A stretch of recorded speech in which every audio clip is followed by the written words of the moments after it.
Hello बच्चों, let's see this question. तो इस क्वेश्चन में अपन को बोला है कि इन के इलेक्ट्रॉन कैप्चरिंग में क्या होता है, जो एक्सरे एमिटेड होता है वो होता है एटॉमिक ट्रांजिशन की वजह से।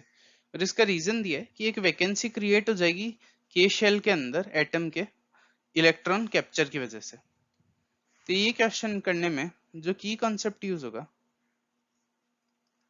वो हो जाएगा के इलेक्ट्रॉन कैप्चरिंग।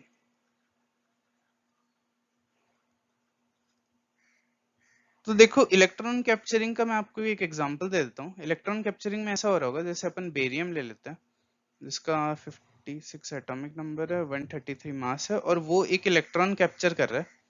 तो इससे अपने पास बन जाएगा एक नया एटम और अपने पास रिलीज होगी एक्सरे। तो इसने अपन को बोला है कि जो के इलेक्ट्रॉन कैप्चरिंग है उसके अंदर एक्सरे एमिट होती है एटॉमिक ट्रांजिशन की वजह से। तो जो एटम्स का ट्रांजिशन हो रहा है, जैसे बेरियम से सीजियम में ट्रांजिशन हुआ, तो इस एटॉमिक ट्रांजिशन की वजह से अपने पास एक्सरे रिलीज हुई। तो एक्सरे वैसे रिलीज क्यों हुई? जो ये इलेक्ट्रॉन कैप्चर हुआ इसके अंदर, ये इलेक्ट्रॉन कैप्चर किसके साथ होगा? एक प्रोटॉन के साथ कैप्चर होगा। तो इस इलेक्ट्रॉन कैप्चर के बाद अपने पास एक्सरे रिलीज हुई। तो जो असर्शन है वो करेक्ट है। एटॉमिक ट्रांजिशन के बाद ही अपन को एक्सरे मिली है।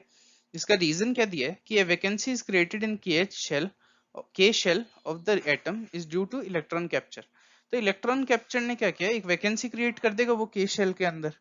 जो के शेल है एटम का, उसके अंदर एक वैकेंसी क्रिएट कर देगा, क्योंकि मान लो वहां कोई प्रोटॉन होगा, अब इलेक्ट्रॉन कैप्चर हो गया तो वो इस इलेक्ट्रॉन को लेके न्यूट्रॉन में कन्वर्ट हो जाएगा, तो वहां एक वैकेंसी क्रिएट हो जाएगी के शेल के अंदर।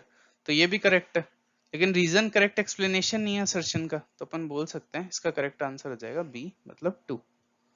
So the final answer is 2। Hope you understand it well. Best of luck.